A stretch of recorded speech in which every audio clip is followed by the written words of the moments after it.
This is the Windex R2, and one of the biggest appeals of this keyboard is the fact that it is a 65% keyboard with a numpad, and there is even a Southpaw option where the numpad can be moved from the right to the left of the keyboard for those who prefer it in that position instead. There are even two ways to gasket mount this keyboard. You can either use the gasket knobs that we use for this build, or even a more traditional pour-on strips if you want that instead.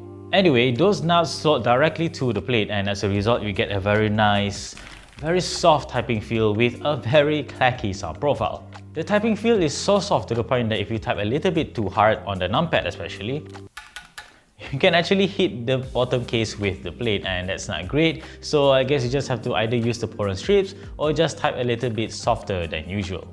For what it's worth, it's a problem that I've never encountered until my colleague tried to press on it and it somehow hit the bottom case.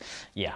Let's talk a little bit more about the sound profile of the Windex R2, which I really like. The alphas are a little bit too quiet for my liking, as you can hear, but the spacebar though, the clack of the spacebar is just very nice to me. Another feature of the Windex R2 that I really like is this accent piece in between the arrow keys and the numpad. There are actually LEDs underneath this accent piece, and you can either use a solid one if you don't want it, or a polycarbonate accent piece which will show through the LED very nicely.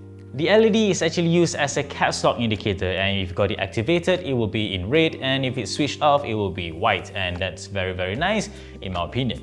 On the top, the design of the Windex R2 isn't that different from the original Windex, though there is this small Windex logo right here, and the bottom piece is still very nice with a slightly redesigned back piece. Previously, it's just a strip of weight, but now it has like a percentage bar which shows the completion to a perfect keyboard in accordance to Win Studio, and it's a very interesting idea, a little bit odd but very interesting.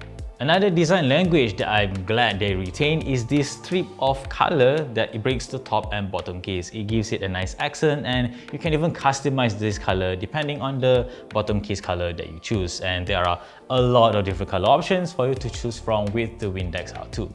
We wanted to retain the character of the keyboard, which was why we didn't went with any foam, but as a result, and you can hear this in the backspace, the ping of the case does get quite annoying, and it does affect the overall polish and refinement of this custom keyboard. But this is the custom keyboard hobby, so one person's preference is different from another. So if you like a foamed up sound, then just go ahead and install all of the foams. I'm sure you'll like this keyboard, and it will definitely eliminate the pinginess. While we're on the topic of preference, if you don't like a soft typing experience, then just top mount this keyboard and you'll get a nice stiff typing experience. I wouldn't really consider a stiff typing experience particularly pleasant for myself, but hey, again, preference. So how can you get your hands on the Windex R2? Well, there will actually be an in-stock sale of this keyboard from 30 January to 2 February. 400 units are up for grabs, and if you miss this particular sale, don't worry because it will enter group buy the following day from 3 February to 3 March. In fact, our very own Rebult Keyboards will be the Malaysian proxy for the group buy of the Windex R2. It will be done in the first week of February itself, as we were told, and as for pricing, we do not have local details yet, but we were told that it will be close to the international pricing of the Windex R2. And exactly how much is that? Well, the wired kit will retail at only $305 US, and regardless of a solderable or a hotspot PCB, the price is the same. And if you want Bluetooth, yes, this can be configured with Bluetooth. You just have to pay $320 US, so that's just $15 extra.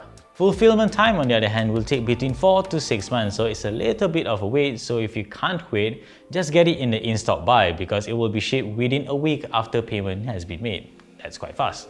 And that is the Windex R2. It's a very interesting keyboard, and not just because of the interesting layout, the typing experience and the typing feel is also very nice. And we look forward to seeing more products from Win Studio. As usual, we'll leave you guys with a sound test of this keyboard and enjoy. Like this video if you liked it, subscribe to our channel if you haven't already, and always stay tuned for more good stuff to come here on this channel and nextshift.com.